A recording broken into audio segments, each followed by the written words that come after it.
Hi, I'm Michael. Welcome to Beyond the Screenplay, the podcast where each episode we do a conversational deep dive analysis into a film.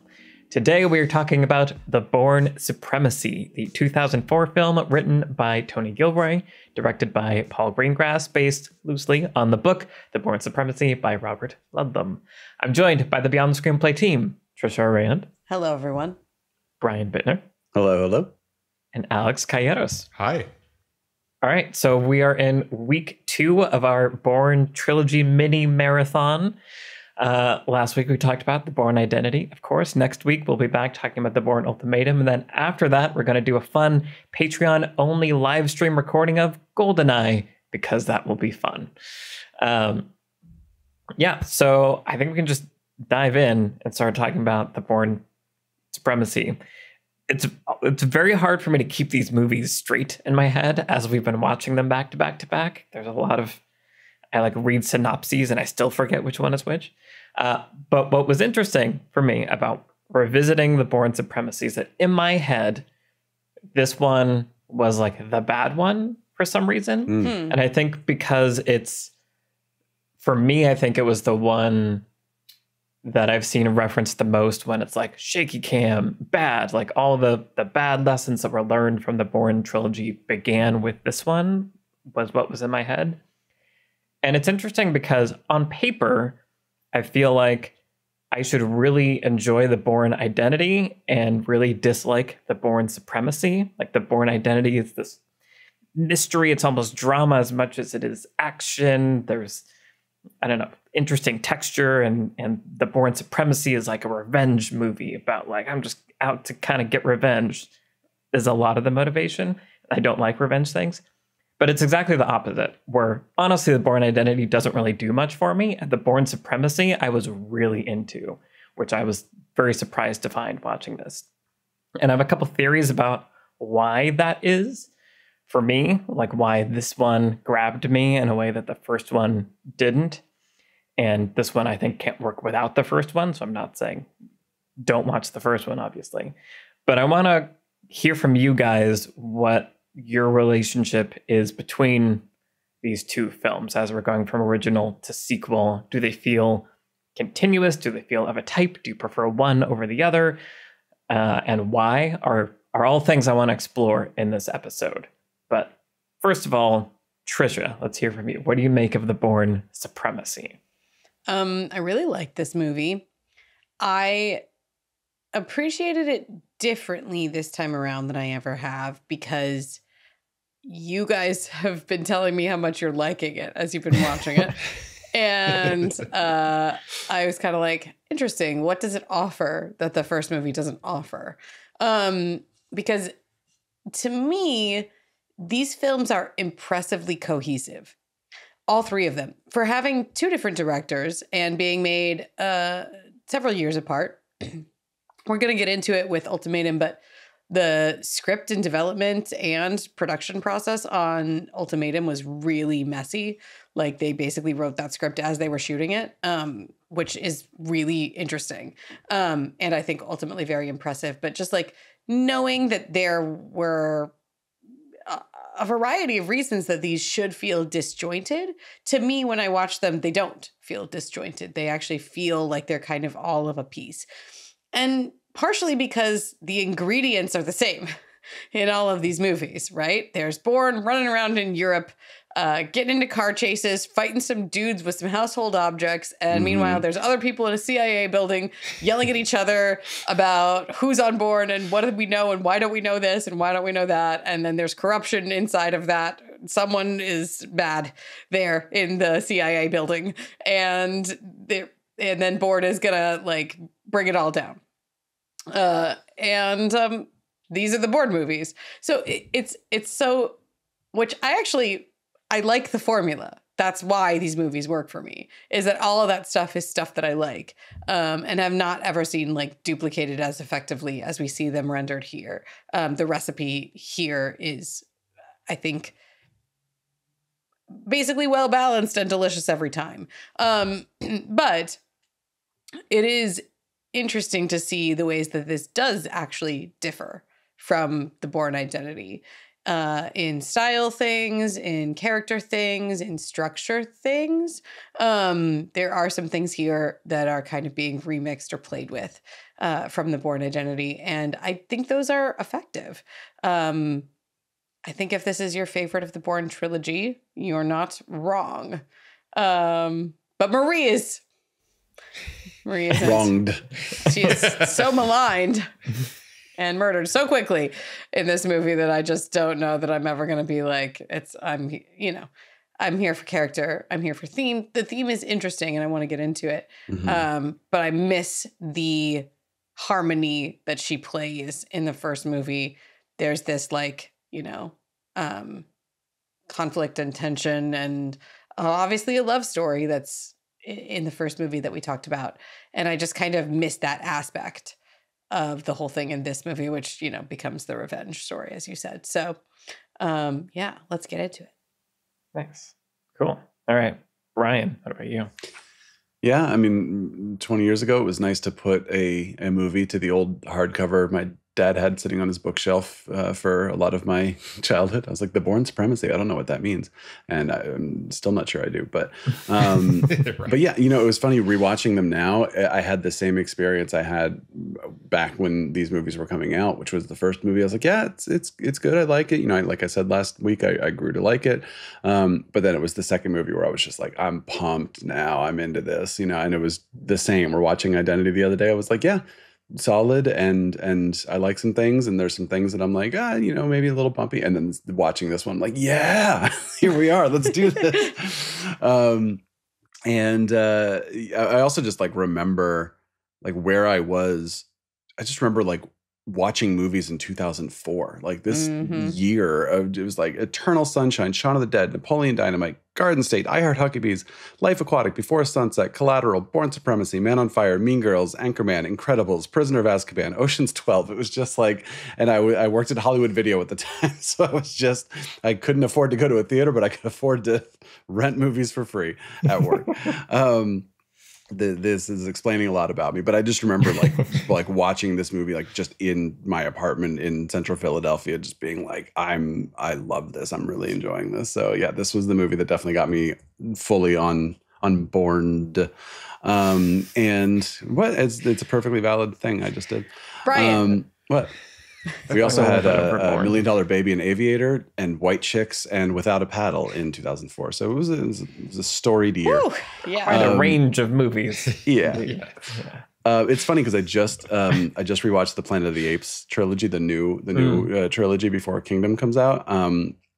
And the first movie, I love it, but there's some cheese in it, and then the second movie just feels like we figured it out. This is solid, and I feel like there's a similar thing happening here with me, which is Bourne Identity. I'm like, oh, I like it despite this and that kind of thing. Not that those things are bad, but they're just things that I'm noticing. And then Supremacy just feels like, yep, we figured it out. This is just a solid film through and through. And yeah, still feel that way now. Nice, cool. All right, and Alex, what about you?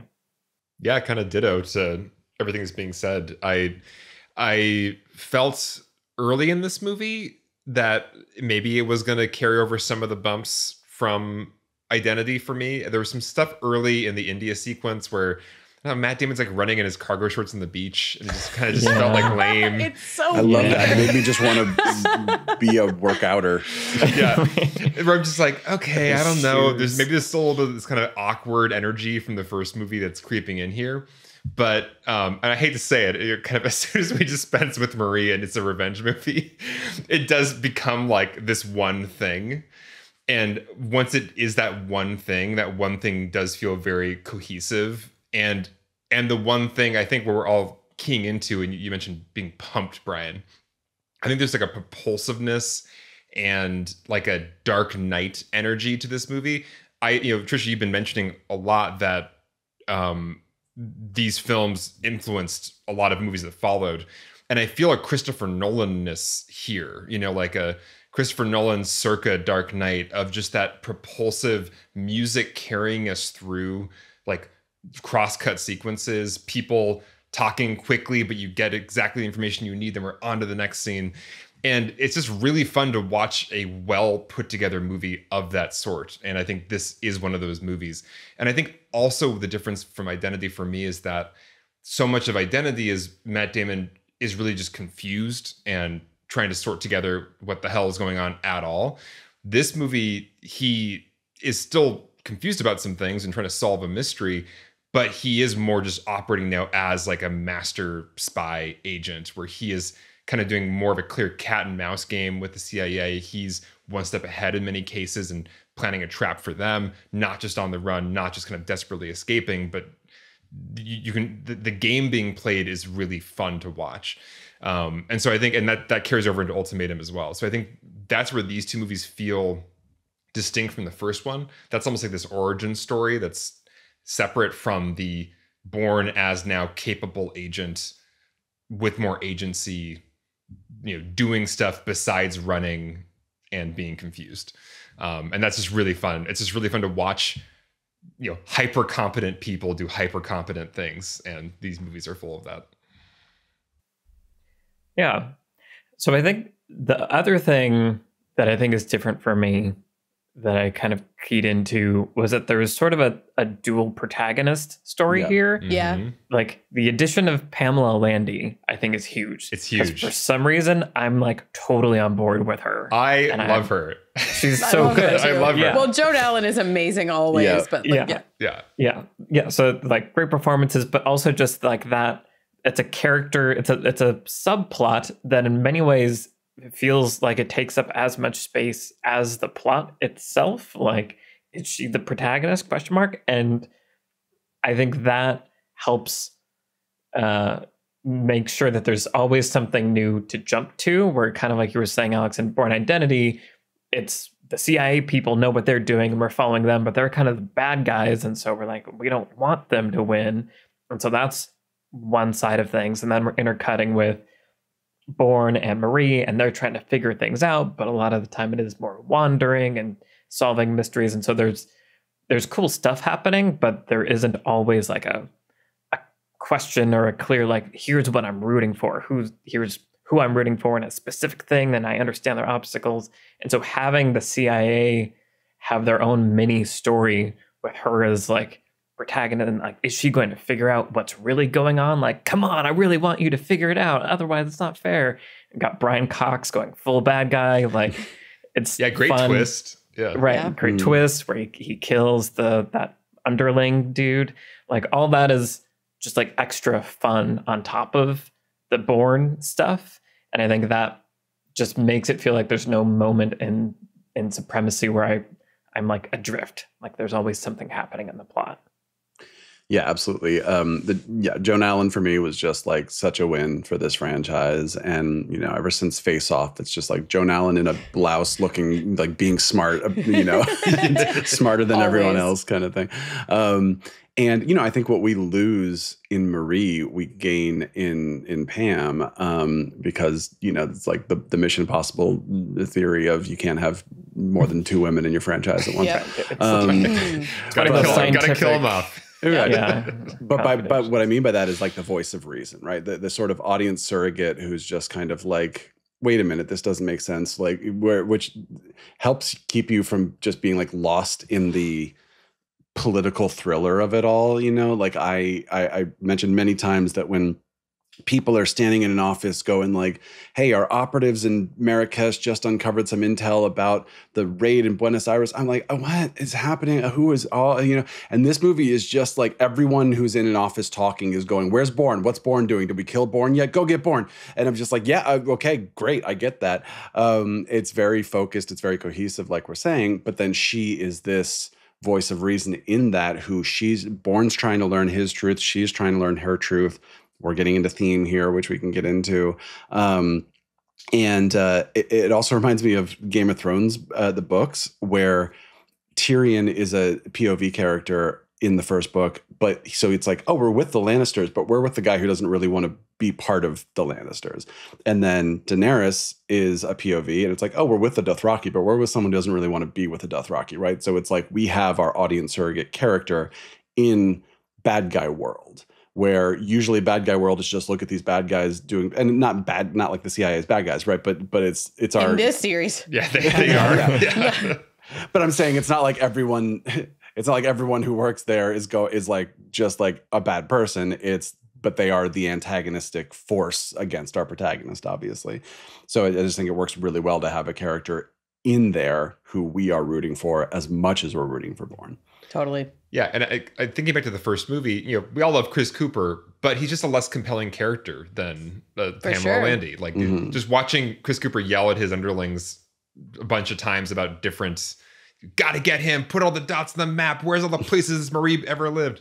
Do it now. It's not as interesting as watching Pamela Landy navigate all the deception and lies and her bosses trying to stop her from pursuing this case, yada yada. Mm-hmm.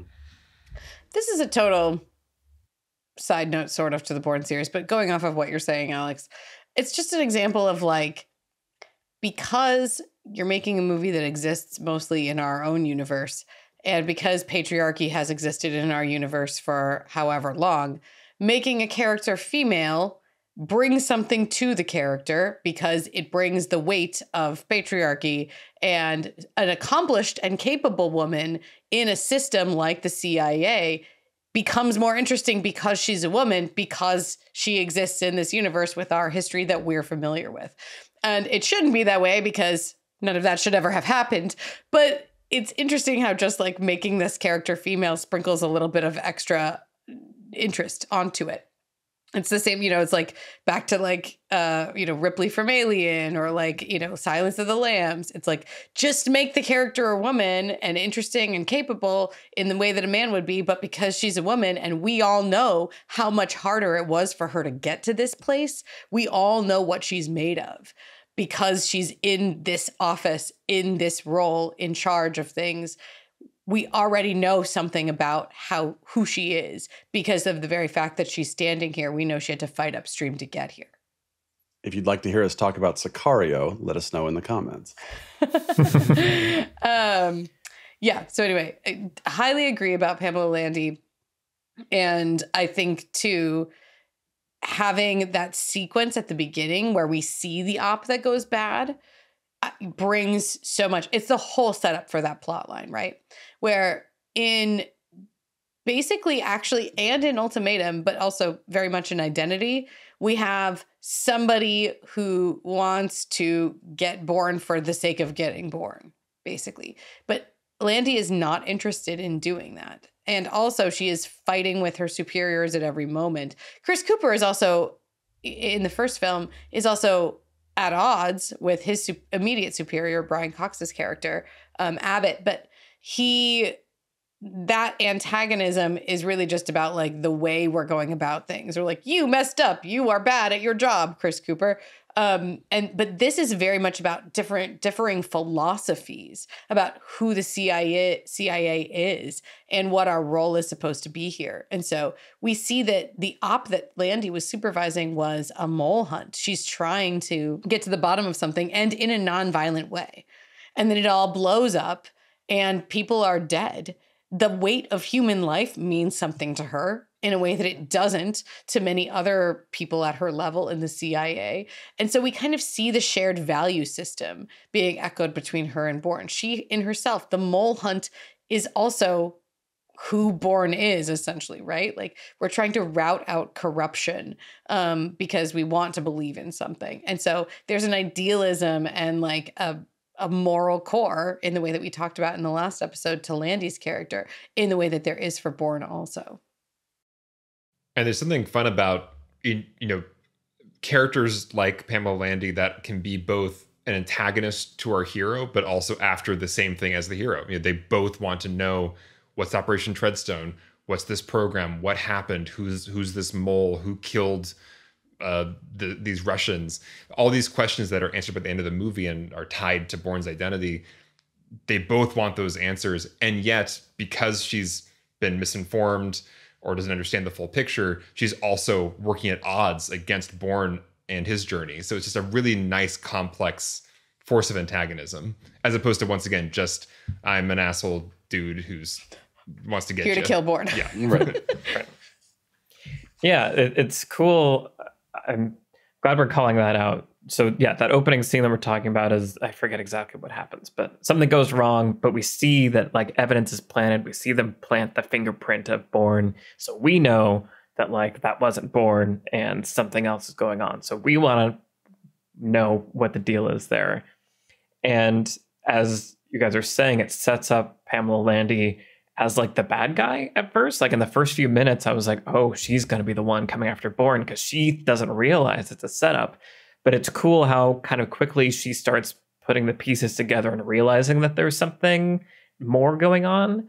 And so even just that subversion of like framed as this could have been a different path. She could have been a bad guy, but she's too smart. She's on to something, makes me lean in and be like, oh yeah, like go for it. Like go. And so it's just a cool construction. And I feel like even as we're talking about the twist with Brian Cox being the uber bad guy, was like, I feel like they pulled it off pretty well in a way that like shouldn't be surprised. Brian Cox, like, of course he's the bad guy. Of course he is.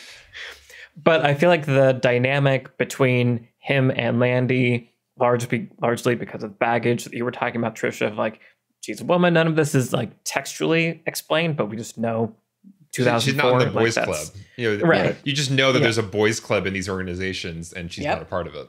Yeah, and I feel like some of his arguments are like well-crafted arguments from his perspective of like, you know, you don't have the experience. You know, that comment or that decision feels like it's made by someone like in an armchair, right, who's never been in the field. And so there's like, he's injecting like intelligent doubt onto her that's like, oh, I guess that's a good point. So like you have some of that like back and forth, but it's also just so cool how at every turn she like doesn't budge and it just like keeps going for it. So like their dynamic is just interesting enough that I feel like it kept me from jumping forward into the movie and realizing, oh, he's definitely like the bad guy, such that I was like so preoccupied with it that when he stabs the dude and leaves him for dead, I was like, oh, snap. Okay, cool. And so it's cool to pull off an oh, snap when Brian Cox is clearly your bad guy in this movie. And I think that's the character dynamics and just the structure of all the events up to that point really worked for me. Yeah. Yeah. The twist is, I remember absolutely being rocked by it when I saw this movie in the theater, because there has never been violence in the CIA building like zone before. Like we're trained to expect it anytime we're with Bourne in the field, out in Europe somewhere, or, you know, just wherever we are. But we've never seen violence like in their secure, you know, like blue colored computer lit like command center. Ape not kill ape. Oh, sorry, wrong trilogy. And it's like, it's so insidious, right? Because there's so much trust. We've spent so much time with this character. It's interesting that, again, positioning Brian Cox as like the second movie of the trilogy, he's a returning character, and Danny Zorn, who is the underling that he kills, is a returning character from Identity. So we've spent so much time with them. We have, you know, as moviegoer brain has trained us that like, if these characters have stuck around this long, and they're not like major characters, you know, you could probably add up the number of minutes that they spend on screen, and it's collectively not very many. But if they've been around this long and they're in the safe zone of the CIA zone where like people don't get shot or hurt or have to do anything, then nothing like that is going to happen here. So when Brian Cox's character says, oh, you know, show me again, like, which is what he's, you know, Danny Zorn has just explained the why this seems fishy.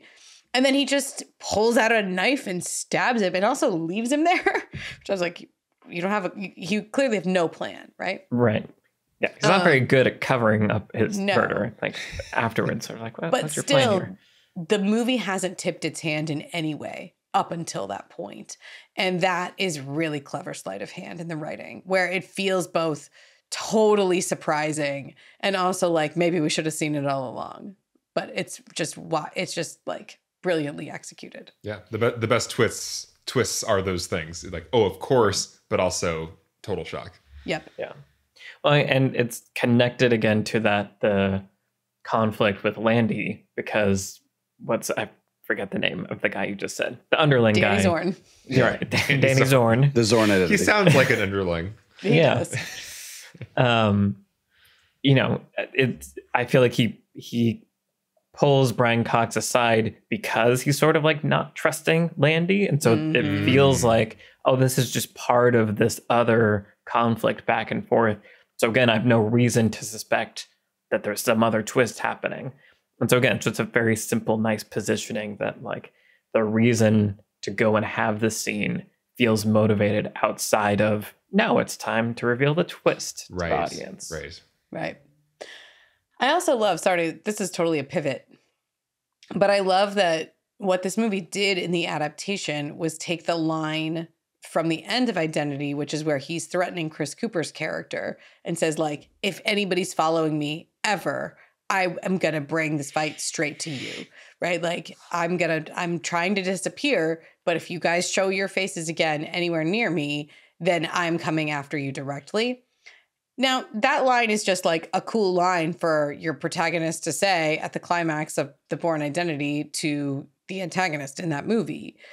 But in terms of approach to the adaptation in the sequel, if you take that line and say, well, somebody doesn't leave Bourne alone. Now, it isn't Landy. It's obviously this like whole other thing of the people who go after him. But what would Bourne do if that were the case? And then what would Bourne do if they did come after him and then inadvertently get Marie? And I just think that that's really smart. And as you guys have mentioned, it makes Bourne a much more active character in this movie. And so when he's talking to Landy, that also injects those conversations with Bourne has a plan, right? Bourne is like actively doing things. He's not trying to get away. He's not trying to disappear. He's going for something. He has his goals. And an active protagonist, generally speaking, as a design, is a much more compelling protagonist. Mm-hmm.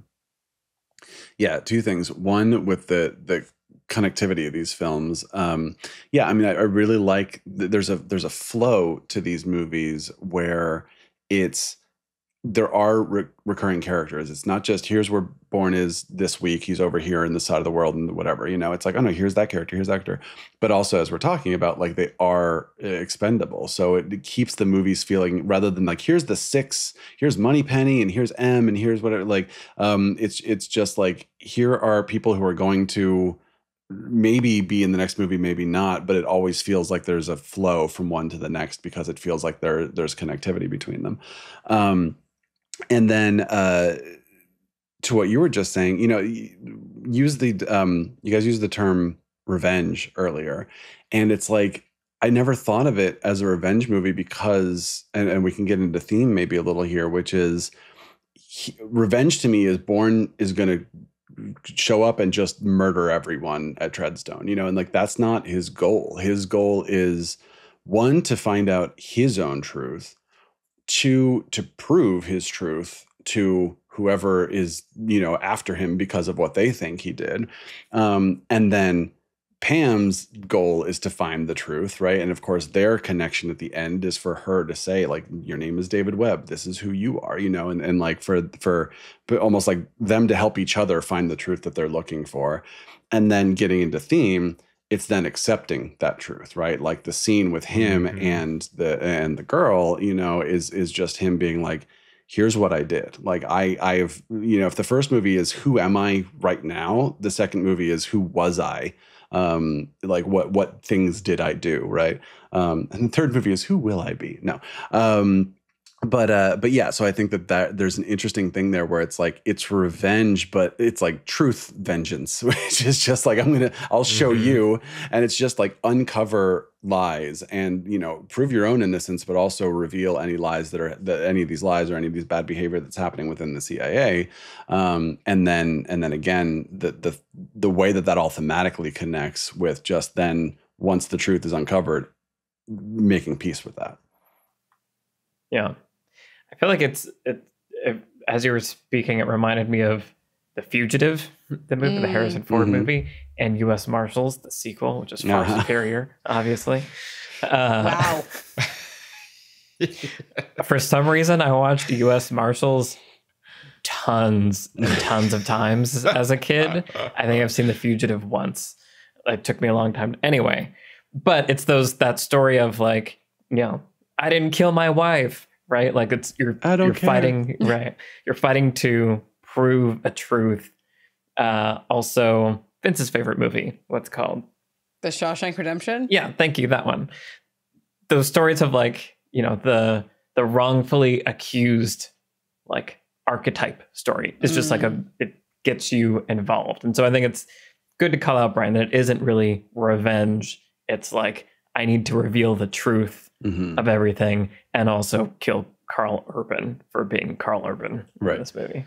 But also like not really kill him directly, right? There's that moment where it's like, you're dead because you're like bleeding over your steering wheel, but I'm not going to shoot you extra dead. That's right. It's interesting. He's a third act choice. Yeah. That's what's on the movie poster. You're dead, but he's not going to shoot you extra dead. The Bourne Supremacy. The kind of guy. I mean, I love what you're calling out there, Brian, about the theme, because I really do love the theme of this movie. And the scene with Irina Neski, who is that girl he goes to see at the end, is one of probably my favorite scene in like all of the Bourne movies. Because, backstory is traditionally handled in movies in like flashback or like a monologue where we hear it. And there are some, shaky, edity, colorized, very much low frame rates. Comes out the gate with low frame rate, shaky slow-mo. Yeah. Like that's like those first images. Like I was a little unsettled at first. Yeah. Bourne's like memory splices pieces that he has are dated. We'll put that way. But I do like that they leave you leaning forward and trying to, because you don't see the whole photo. How they were executed is one thing, but the fact that you can't quite see what's going on, I think puts you in that headspace. It's effective. It's hard. Yeah. Memory flashbacks are hard to not do in an annoying way. Like, so has it ever been done? I don't know. Memento. Yeah, we'll talk about it later. Lost. They're always annoying. Anyway, but I don't think I've seen very many movies that are about sitting in the reality of wrongs that you've done, and feeling like you wish you hadn't done them. Right? It's guilt essentially, but it's also like it's guilt and acceptance and what's the word that I'm looking for? Not even vindication, forgiveness is really more what I think this movie's almost about. And the fact that there is a scene where Bourne goes to the daughter of two people that he killed and tells her the truth about what happened to her parents in just this like quiet little scene that's full of silence and, just letting these characters sit in, letting the Neski girl sit in her grief, and letting Bourne sit in his guilt about it, is so unusual for an action movie. It's like the perfect thematic button at the end of this. And this movie is really good at this whole series. Tony Gilroy is the person I'm looking for here, but like the series is really good at imagining what kind of scenes can be in these movies. Like we know what kind of scenes typically are in these movies, these and the action genre more broadly, but there's imagination here about like, what if this weren't all? The scene where this movie ends, which is like Bourne calls Landy on the phone and like is looking at her through a sniper scope and is like, "You look tired, Pam. Get call some rest." back. Nailed it. Remember that part earlier in the movie? We did it again. It's just like, the ending it's rocks. so like typical spy movie. Like, isn't he cool? Isn't this all so cool?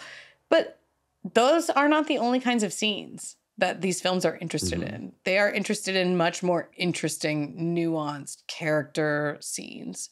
And there's none better than that one with Irina Neski and that little moment.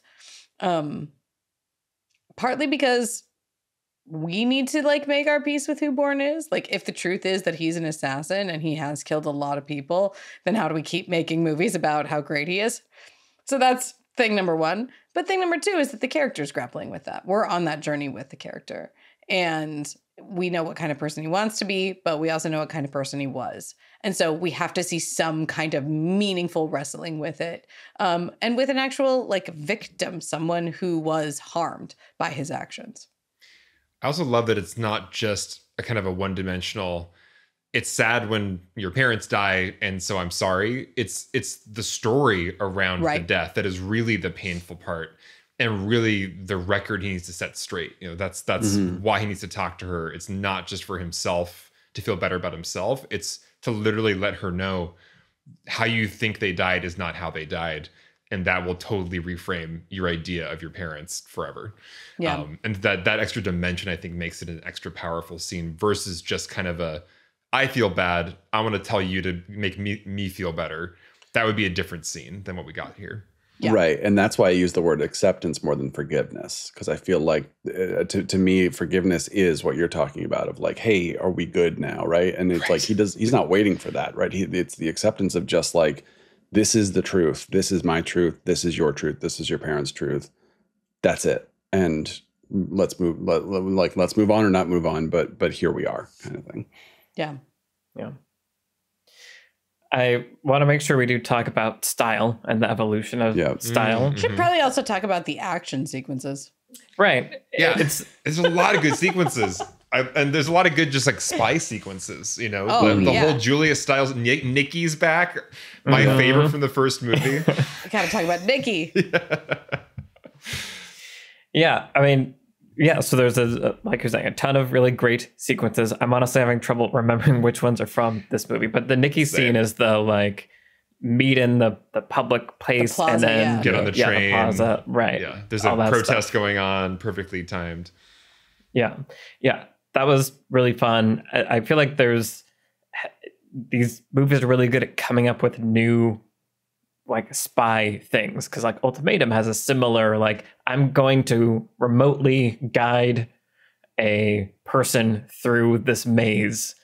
And it's Bourne playing chess with the CIA, and the person in the middle is like, you know, the pieces and like, it's fun to watch that navigation happen where it's like, move here, pause, tie your shoe, like all that kind of stuff.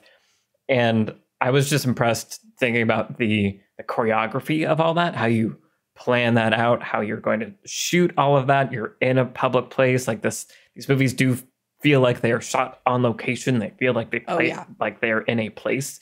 And so that just adds to the impressiveness of choreographing all of this and executing all of it.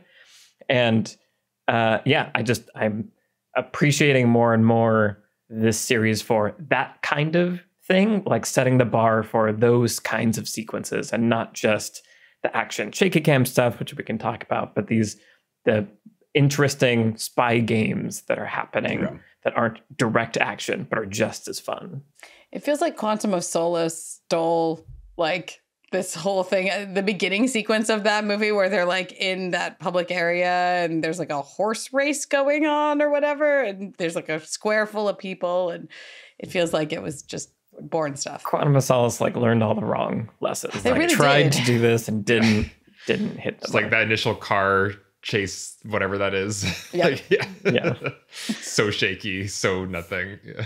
So it's so Bourne. Yeah, but speaking of the style thing, as I mentioned in the last episode, I think I didn't bother watching the sequels because I didn't see them when they came out, and I think I had always known them as the origin of a style choice that I lamented in a lot of modern action movies, which is we did not choreograph this well nor think about this sequence very thoroughly, and so we shot it from 20 angles with shaky cam and cut them together and look, action. And this movie, which I blamed as the origin for that, and maybe it does have some blame there but it's not this movie's fault, it's the other directors for copying just the surface of it. This movie, we mentioned in the Oppenheimer podcast talking about the Christopher Nolan style of editing, where things just keep moving. And it's almost like, how am I even following anything with how fast this sequence is moving? And yet I am. And these movies are also doing that somehow, where the cinematography feels so chaotic at times and so documentary style, like they're just barely catching this person moving from here to there. And yet it is the correct frames of that person moving from here to there for me to clock the geography, clock the action and what's happening in the scene. And even though the editing is happening fast and furious, I'm seeing enough of each shot to have that mental map in my head. So I don't, maybe a couple times during the car chase at the end of this movie where I kind of zoned out a bit, but through a lot of the other sequences, I'm not zoning out in the way that I do in the movies that I think imitated this style, but just have no coherence. They're just flashing images at me that actually don't go together, don't create a physical space that is mappable, and are just kind of just chaos with action music. And that's what I despise. These movies are not that, and I actually really like what these movies do. So I'm happy to set the record straight that the Bourne movies are good with me. I no longer blame them entirely. Write it down, everybody. Alex said it. Yeah, and I was thinking about that watching it this time. And I agree, this movie feels pretty tame compared to other stuff that Greengrass has done, but also other stuff from this era that was, like we said, copying it. And yeah, that car chase at the end, I think that's the time where I'm just like, there's too much going on. I've zoned out. I'm just kind of waiting for it to be over now, because I want to get to the good scenes that follow this. And I was thinking during the fight with the other agent in the apartment, the magazine fight and everything. So good. It's great. But I was like, yeah, this is just pushing the envelope for me. It's like towing that line of when is too much editing too much, And I was thinking, this is going to sound very obvious, but I was just doing like a mental exercise with myself about like, picture two people fighting, like picture like a lightsaber duel or something like that. And there's literally no sound. And there's just one like wide shot, right? Now add sound effects. Okay, now it's more exciting, right? Now add a score on top of that. Okay, now it's more exciting. Now move the camera around and kind of so you can show me who's who and like what that person's doing at that point. Or now it's more exciting. Now cut so you can see like their faces and well, now it's more exciting. Okay, make it more exciting. Make it more exciting, right? And it's like there's a point at which there's obviously a spectrum here, right? Where there's a point at which it's like, well, that is you're not doing anything, and there's a point where you're doing way too much.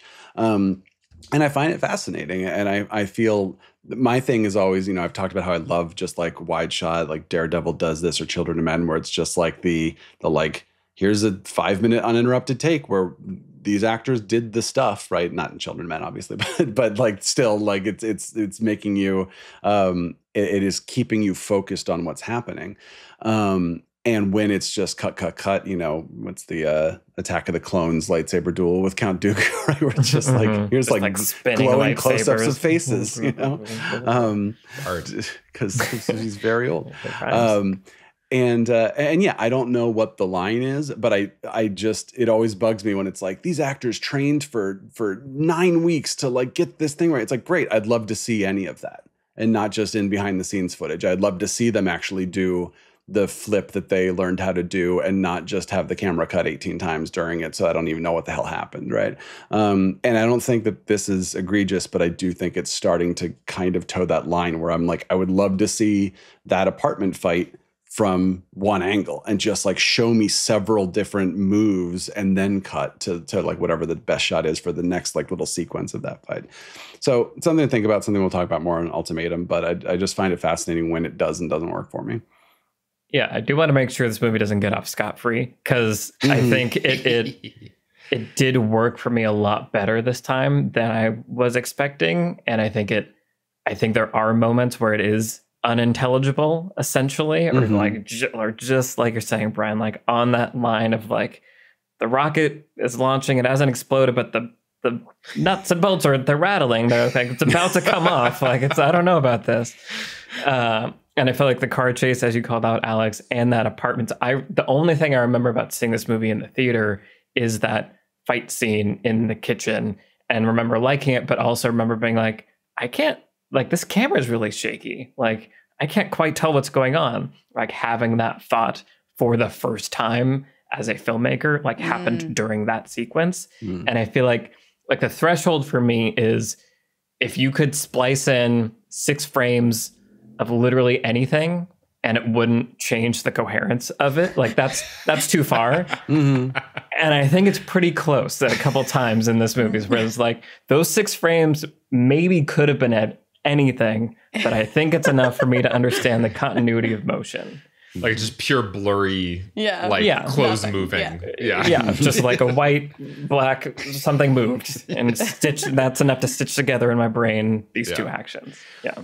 You mentioned, Michael, I think when we talked about this in our patron film club, that there's maybe an emotional cohesion to the editing, even if it's not visually cohesive at all times. I think, and that's why the apartment fight actually worked for me in a way that surprised me, is just the sheer intensity and suddenness of it, and just like sharp violence of it that is there, even if I don't know what I'm actually looking at in this series of shots. But the sound is doing the work, and also just the kinetic energy I can see in these cuts of something is the emotional truth of the fight, if not the choreography. And I think a younger version of myself who just wanted like The Matrix over and over again, or saw Kill Bill and saw the sweeping wide shots of sword fighting, was like, yeah, that's good fighting. You would see this movie and think, oh, this is cheap, because like they didn't actually show me them doing it for real. But that's also not the only reason to have a fight scene. That's a one-dimensional view of fight scenes, as I need to be able to see the actors did it for real. But sure, that may not be the point of this fight scene. The point of this fight scene is not look how impressive the choreography is. It's just, this is how insanely chaotic it would feel to fight another agent at your level. But then also the actors don't need to train for 9 weeks to get there if you're not actually going to show. Yeah. A couple things here.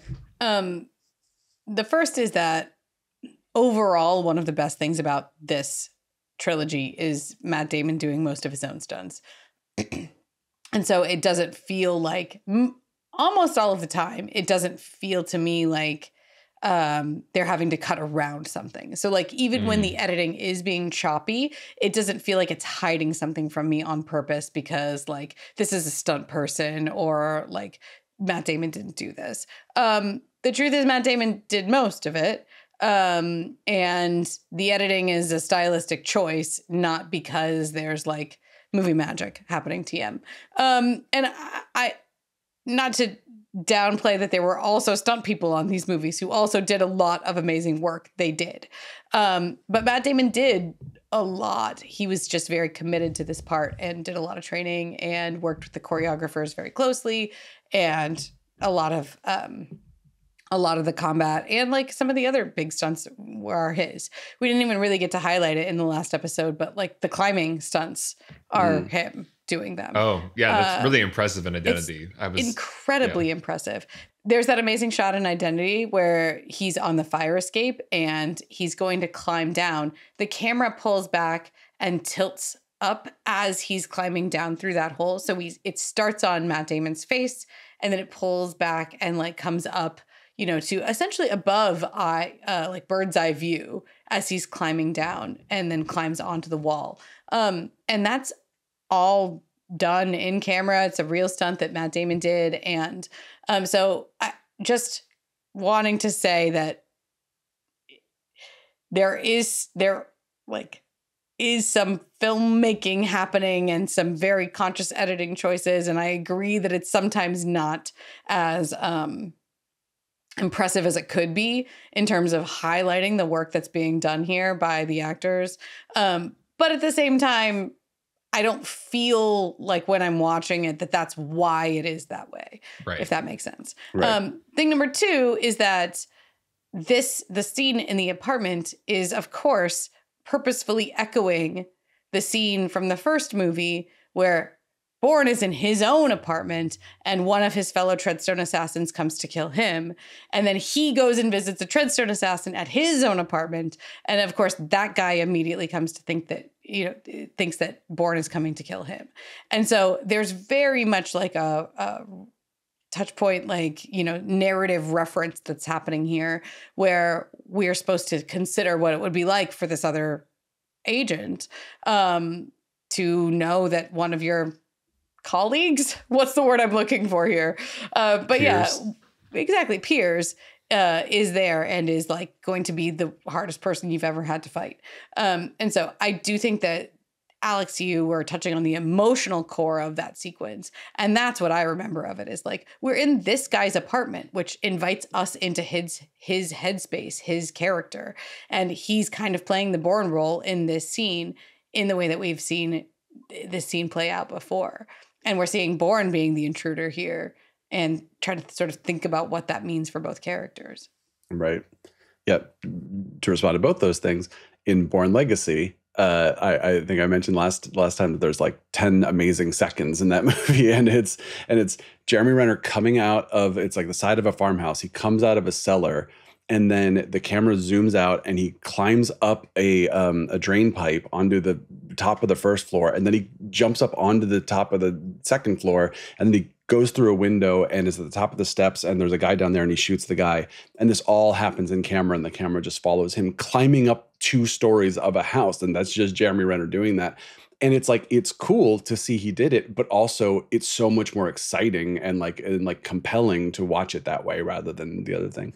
And yeah, Alex, to your point, and sorry, I cut you off with a joke there at the end of it, but it's like, I love Quantum of Solace since we mentioned it, and I love that movie because of the emotional core of the movie. It's just like, let's watch Bond be heartbroken and pissed off for 2 hours, Yeah.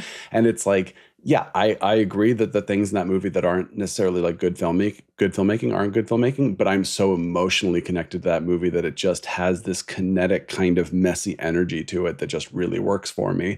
And I think that there's something about the Bourne movies that I love that just, we mentioned the Goa sequence where he's running on the beach and she's looking through. There's like a mood there that I just like, that just gets me. And I'm like, yeah, I love watching a movie where I can be like emotionally into it and like moodily connected to it, whatever the adjective is there, and then also just be like, yeah, guys are punching each other and it's awesome. Like it works in all the ways. Yeah, I think we need to talk about Singing in the Rain sooner rather than later. That's exactly what I was thinking 1000%. But why? As we're talking about action sequences and kind of the different purposes And for dance them, sequences. and dance sequences and And musical things being done in sequences. camera, yeah. Right. I feel like there's a lot of comparisons there, and I'm 1,000% sure this has already been done. But I think having a conversation about that and like what is the purpose of an action sequence in your movie, like thinking about it in terms of what is the purpose of a musical number in your movie. Like those comparisons could be cool. What's interesting about watching a musical, seeing the people actually dance. If you were cutting around the people dancing, then like, what's the point? Chicago. Maybe the point, but maybe the point is Moulin Rouge, where you can't. There's 1,000 cuts in 1 second, which is physically impossible. There's only 24 frames, but they do it. But it's getting at the emotional experience. So I think that's an interesting comparison to think about also when thinking about action scenes. Mm-hmm. Yeah, and I've compared those before, which is like, if you could just take this out of the thing and nothing has changed, then why is it there in the first place, right? If it's just there to entertain, it better be pretty damn entertaining. But if it can be there to do, as we've talked about, plot work, thematic work, et cetera, great. I don't like Rent, but I really like Light My Candle because it's like, it's a song where things happen and you're learning who the characters are and the plot is progressing. Like the song has a purpose. Yeah. Well, why don't we go to lessons and what lessons we're going to take away from the Bourne Supremacy? Trisha, do you want to kick us off? Sure. I'm going to talk for 1 second about Nikki Parsons, Julia Stiles' character in these movies. And I know we'll talk about her at length in Ultimatum, but I think her part in this movie is really interesting. And kind of, I guess my lesson is about using a returning character for like stakes, pretty much. And this movie does that with Danny Zorn, as we talked about. And of course, the Brian Cox character is back as well. But putting Nikki into peril in this movie, I think, is just a really smart way to inject essentially the midpoint sequence with really high emotional stakes. And it's only because like we virtually know nothing about Nikki. Like from the first movie, all we know is that she's this mid-level employee who's like really got a terrible boss and seems to this is all in Julia Stiles' performance. It's not on the page, but seems to have some kind of care for the Treadstone agents, or at least a holy fear of them. Some kind of a appropriate response, I think, that like us lay people would have to Treadstone agents. And she's really relatable. She's always been really relatable. Even if it's just the expression on Julia Stiles' face when she looks at Bourne or Clive Owen's character in Identity. I love her moment in this movie where, she like realizes she's going to be sent. Pamela Landy is going to send her into this thing, and just the look on her face is like, "How did this happen to me?" Like, this is where my life ends, basically, is the look on her face. But again, it's so relatable. It's so sympathetic.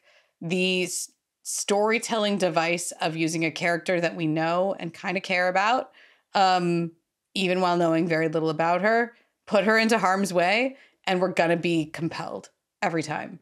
I think it's just really smart writing. Like, if there's nobody else in Bourne's life, the Bourne universe is so sparsely populated that there's nobody else in Bourne's life that you can do this with that is going to create emotional stakes. We've talked about in Mission Impossible where like the later Mission Impossible movies are good at putting like Luther into danger, Benji's in danger, like this is why we care. And there's very few people that you can do that with in the Bourne universe. But I think Nikki is used to great effect in that scene here. And then when he confronts her, right? The like high emotional, dramatic confrontation of like, he is going to scream at her that he doesn't believe her, and she's going to sob that she's telling the truth. These movies don't have moments of high drama like that very much. But again, the dynamics, the like punctuation of that scene where we absolutely buy both of those performances. And again, keeps the stakes feeling like they are life and death. Very effective. For Nikki Parsons being used poorly to create emotional stakes, Don't see do it. Jason Bourne. Don't do it. I'm going to be mad forever. Yeah. Yeah. We'll definitely talk about her more, because it does almost just feel like it's Julia Stiles that like created this out of that. Like, yeah, when Truly, she comes there's in, nothing on the page. Yeah. Like, Right. it's all just on her face. She was walking by set one day and was like, "What are you guys doing in here?" that's literally how it feels. It's like she wandered in from Save the Last Dance, and it's like, oh, I guess I'm in this now. But like the fact that she feels out of place is what allows her to be used, as you're saying, like allows that character to carry that weight. Because it's, yeah, I think I feel like that's gotta have been just like the best happy accident ever that happened in terms of casting. Yeah. Yep. Yeah. Awesome. Alex, what's your lesson? I just want to mention the music again in these second two movies. Yep. And John Powell, I'm sure he scored a lot of films that I've seen, but you don't hear about him as like a Hans Zimmer or John Williams, but he just does the job in these movies. And the job is not to stand out with like really clear themes or motifs. It's really just to provide this bed for these sequences. And it's just, and it does what Zimmer does for Nolan, I think, or Ludwig Göransson is doing now for Nolan. But you when you have these cross-cut sequences throughout this movie, you were always going back to the CIA headquarters, high-tech rooms. We're always going between different perspectives as, we're doing the train sequence in the midpoint. We're seeing wide crowd shots. We're seeing the point of view of like a camera, maybe. We're seeing chaos inside the train. And you need something to kind of like hold on to through all that chaos and to kind of tell you where the sequence is going, like where we are, what's turning, what's not turning, are things speeding up, are they slowing down? And the music, I think, is doing so much work there. And so when we can have this chaotic editing, chaotic camera work, and yet we're with the scene and we never feel like adrift or just kind of zoned out and confused. So I think these movies are a great case for just music that isn't even calling attention to itself, but is just providing like a lifeline for the audience to just hold on to and ride through a sequence. This movie feels like it's wall to wall that, and it's really pleasurable. Like, I love just being kind of taken care of by a soundtrack, you know, like I don't have to, there's movies that, you know, there's the kind of more indie Sundancey vibe of like, it's going to be kind of hard, audience. It's going to be kind of painful to stick with this movie. And that's why it's good, you know, like it's eat your vegetables. And I love when a score is just like, no vegetables here. This is just like pizza. Yep. Like just chow down on some like good pizza and it's going to feel fucking good. I don't think anybody eats anything in any of these movies. No. Like maybe they drink coffee. Right. But like and visually on screen, nobody eats anything. They order food, but we don't get to see it. Nope. Exactly. Yeah. But Joan Allen still says coffee only, I think, in that. Yeah, exactly. Right. Yeah. Right. It's used for characterization. Yeah. Yeah, I realized watching this movie that I used one of the tracks, like kind of the main track in one of the movies I made like in high school. And I like know it so well because I spent so much time.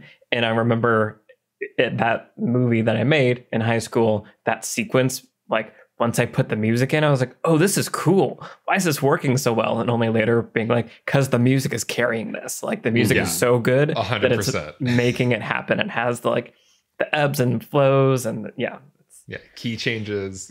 Shout out to Doug Liman, who tossed out the original orchestral score that was written for the Bourne Identity and insisted that John Powell do the score that he did for it. Nice. Which is another reason why he went $8 million over budget. But worth it. Worth it. Yep. Yeah. Good call. Awesome. Brian, what's your lesson? We talked briefly about the very ending of this movie as being, I think, Trisha, you're just like, yeah, it's kind of like that traditional spy thing. And sure, but I also love it. And I was just thinking about the last 30 seconds of movies and like how crucial it is to your overall experience. Again, the peak end rule, what's that final taste that's left in your mouth as the credits roll? Moby. Moby, yes. Always Moby. It's Moby. Yes, Moby is the taste in your mouth. But I was just thinking about like the different kinds of endings that there are. There's obviously, an infinite number, but there's the standard just kind of denouement where like everything has happened and now we just have a last few minutes to kind of be like, and then they ride off into the sunset, or now they're back home and everything's okay, whatever. That's fine, right?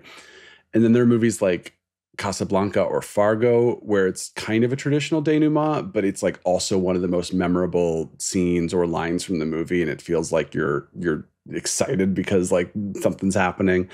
There are movies like Shawshank where like the ending is like the most like you're just like, yes, this is what I've been waiting for.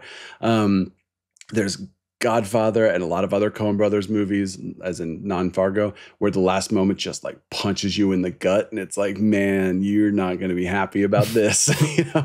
There's Before Sunset, or I mentioned kind of 28 Days Later, where the dramatic question is like held until the very last moment. It's like answered, credits, like, yes. Friends does this too, and for 10 years. And then there are just movies that just end on a really fun high note, and all three of these movies do. And the last moment of all three of these movies, just they live in my head rent free, where I could, if I'm like, oh, I haven't seen, that movie in 15 years, you'd be like, yeah, what's the end? You'd be like, oh, it's, you better, you look tired, get some sleep, right? And I just love it. And it just makes me like so excited. It just puts me in such a good mood at the end of the movie. It's like walking around my house, like singing the song afterwards. So my lesson is just like, think about whatever those final 2 pages of your script is doing, or if you are, an editor, director, whatever, like what you can do to kind of bring that energy to it. And again, all those endings I listed, they're all fine. They're all good.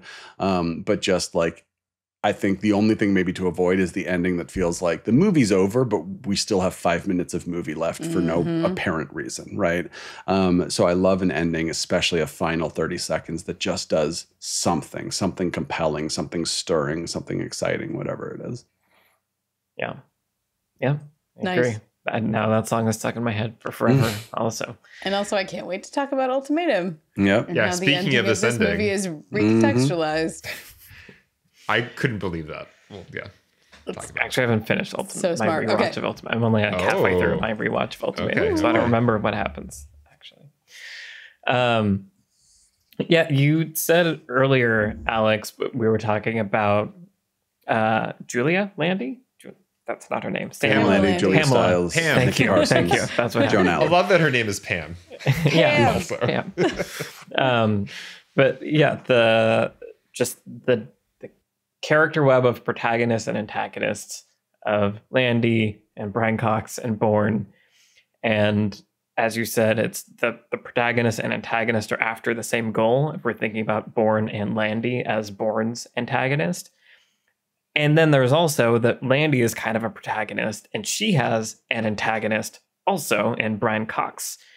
And Brian Cox is the one that holds the answers to both of their questions. And so I'm trying to get better at kind of spotting the engine of good conflict in things. And I think this layout is a really good engine of just like, if you were looking top down, there's Bourne and he's going to this point, and there's Landy on the other side of the wall and she's going to this point, and Brian Cox is like blocking both of them. But they think they're antagonists, but they can't talk because there's this like wall of obstacle in between them. I think that it's a really cool layout and engine for a movie and a story. And so I'm going to try to file that away as like good one to reference, because I don't think I've seen this exact one very often. And it seems like ripe for reuse. So We can get into it later, but it feels like some of the latter Mission Impossibles were trying to do things like this, but to much less effect. I watched part of Dead Reckoning again the other night. I'm sorry. Just because. Yeah, that's all. There's some really fun scenes. There are. Yep. It's interesting to see all the things that it's like trying to do, and again revisiting Bourne and seeing the spawning of those things and like these homages and being like, it's falling flat. Anyway, it's good to see. It's good to analyze things that are aiming for the same thing and maybe hit and maybe don't. You learn things by comparing and contrasting. You either die a hero or you live long enough to see yourself become the villain. Hashtag Dead Reckoning, Jason Bourne, Dark Knight Rises, Crystal Skull. Yep. Oh boy. Well, on that note, what else have you guys been watching? Trisha, what have you been watching recently? I'm going to talk to you guys about a little film you've all probably seen already, but I hadn't, called Johnny Mnemonic from 1995. Wow. Of course, I've never seen that movie. 1,000% never seen it. Yeah, no, absolutely not. I know of the character and have seen clips of it. Okay, so this is a Keanu Reeves movie. It's a sci-fi movie from 1995. I'm going to try to avoid telling you too much about it because where would I even begin? I mean, you talk about Ice-T. Well, yeah, the cast, I mean, is already quite something. So, yeah, it's Keanu Reeves, Dolph Lundgren, Dina Meyer, Ice-T, Henry Rollins, plays a character named Spider. There's so much to unpack. Anyway, this is a classic sci-fi, whatever the hell this is. And I just loved every second of it. It is like Keanu Reeves plays a courier who has to transmit data in his head. He has I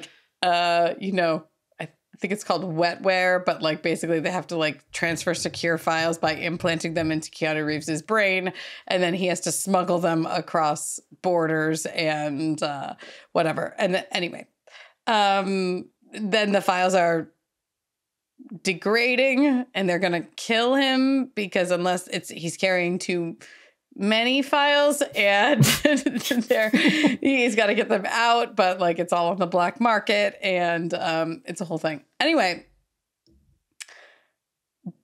it's weird It's corny. It's like, if you like The Fifth Element, this is also here for you. Strange Days a little bit. Very Strange Days also, which I really enjoyed. Yeah, this is very much in the vein of like the 90s, like wacko sci-fi. Total Recall. Yep. It's all of that. It's all of that. And it's great. So I really enjoyed it.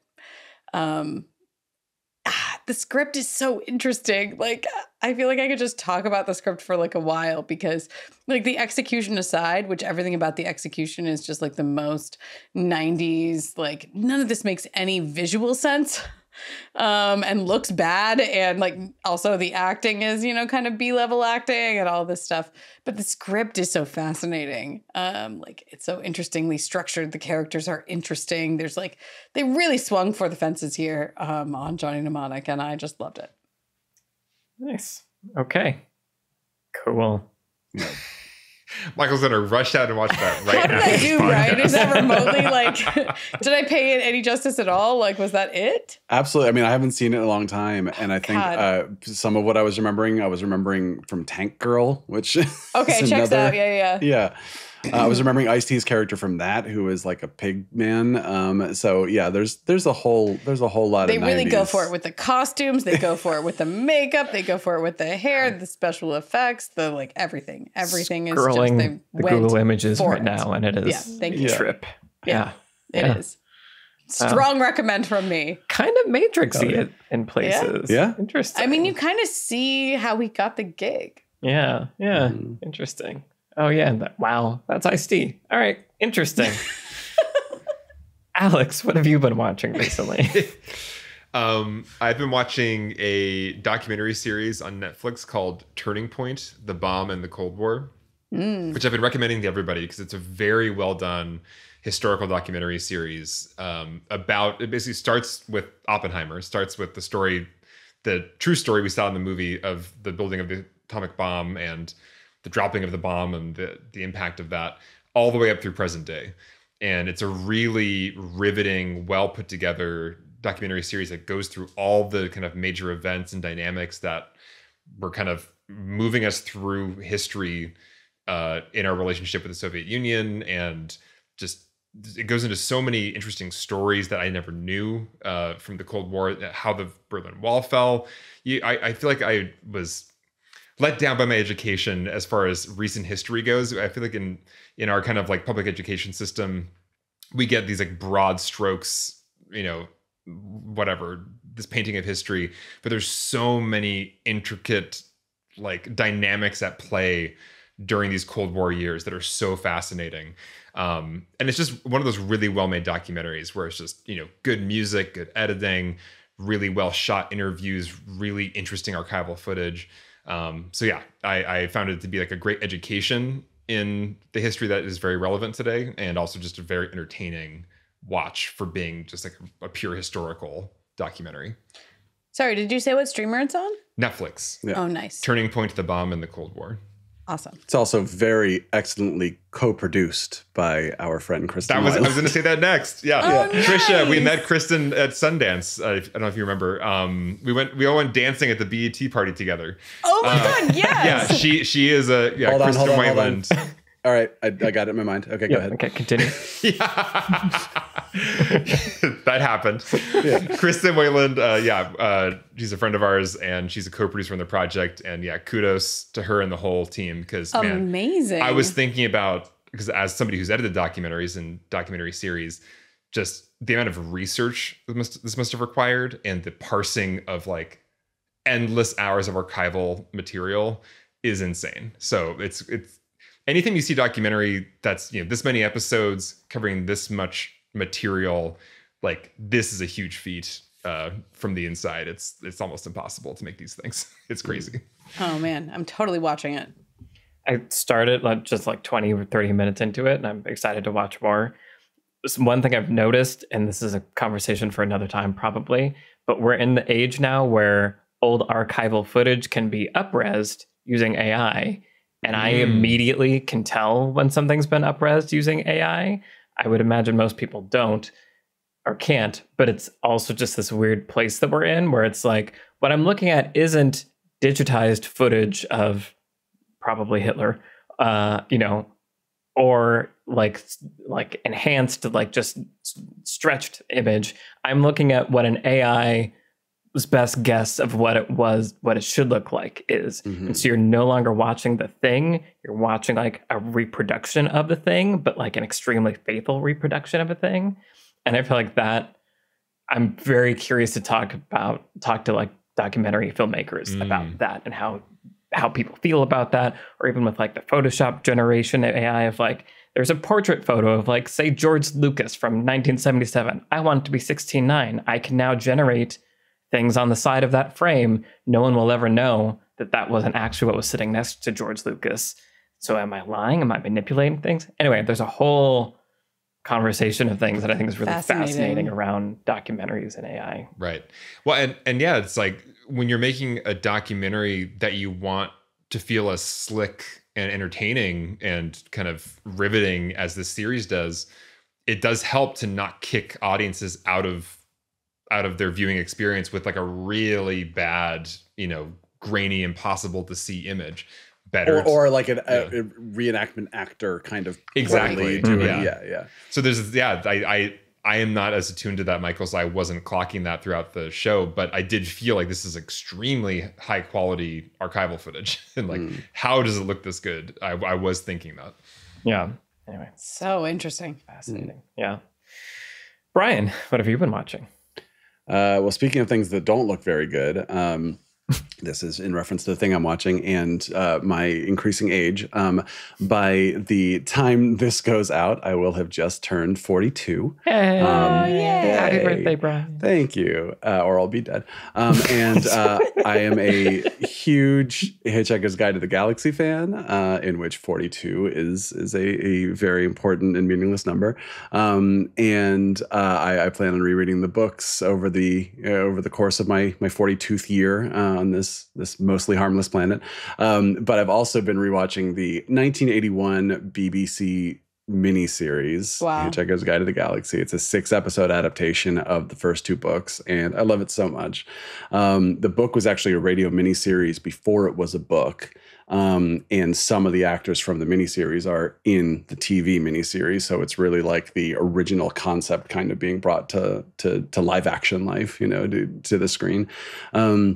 And I very much prefer it to the 2005 movie. And it's really smart and it's funny and it's so low budget that like it's like it's so bad it's good sometimes, but it works so well for the tone. Like it just feels like that's the way it should look. It shouldn't look correct. It shouldn't look all big and Hollywoody like the movie. It looks beautiful a lot of times, but it's like, but it's weird that the movie looks good because I don't want it to look good. I want it to look kind of janky.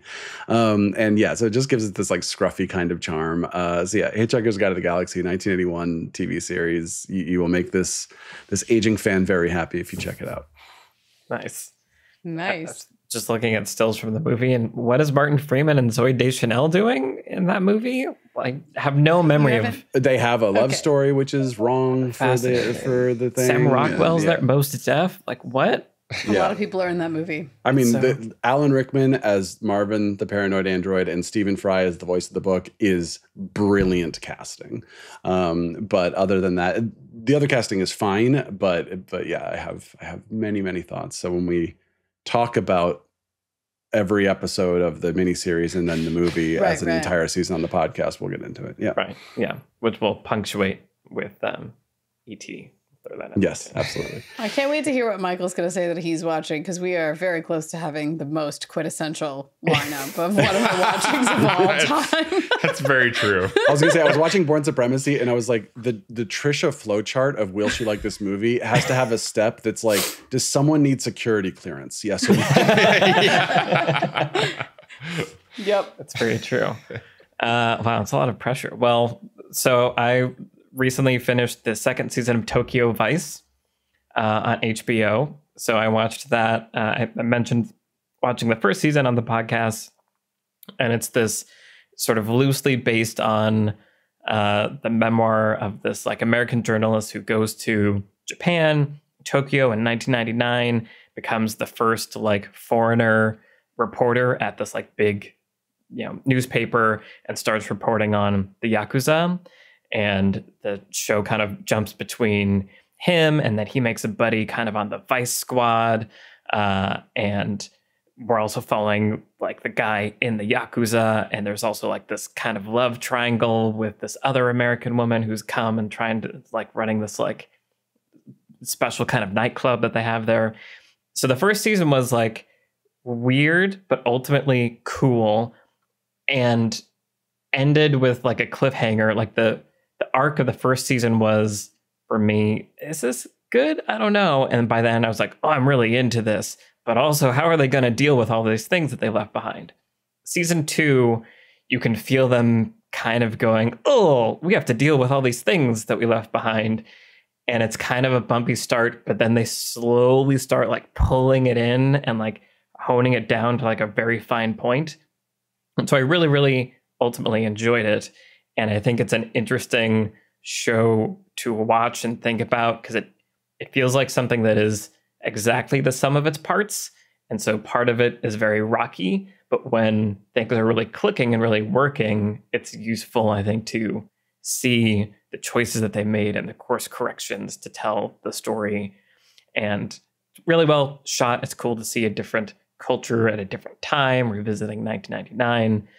Performances are really good. So overall, I really liked Tokyo Vice and would generally recommend it. But it was an interesting journey to go on. And it ends in a way that feels like it's probably over, but like there could be a season 3, but I don't think there should be. I think it's over. But Tokyo Vice on HBO, I ultimately really liked it. Nice. Yeah. All right. Well, that takes us to the end of part 2 of our Bourne trilogy. The Bourne Supremacy has now been discussed. All that is left is Ultimatum, because that's all that's left, right? Okay, but really quick. So that there's another movie, the fourth one, Jeremy Renner, no Matt Damon. Is that correct? Correct. Okay. Yeah, exactly. And then that's called The Bourne Legacy. The Bourne Legacy. Is Jeremy Renner playing Bourne in that? No, he's playing Aaron Cross. Like Stieg Larsson, Dragon Tattoo, Robert Ludlum passed away after writing the third book, and then someone else took it over. Okay. So Bourne Legacy, I think, is the first posthumous Bourne book that was written. So it's actually appropriate for that to be the sort of first non-Damon movie. I see. Okay.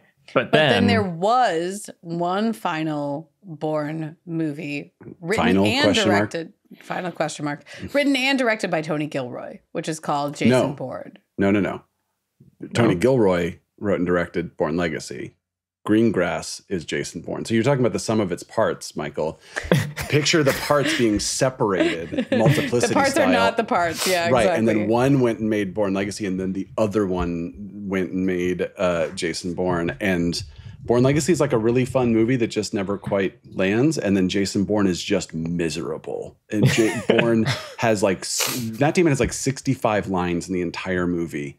And it's just Alicia Vikander is in it. If that does anything for you. Oh, right. That's Okay. Yeah. Right. And if it doesn't do anything for you, then that's not helpful. And yeah, it's just, I might even rewatch it before we talk about Ultimatum. We'll see what happens. But so it's Paul Greengrass, but not Gilroy. Right. Interesting. So that's interesting. What Michael was saying of like, you can see which parts did what? Do what? Yeah. Bourne Legacy what? feels more like a Bourne movie than Jason Bourne does, despite having Jason Bourne in it. Yep. And Rachel Weisz is in Bourne Legacy. Correct. Mm-hmm. Okay. Fascinating. Well, I look forward to never knowing anything more about those movies.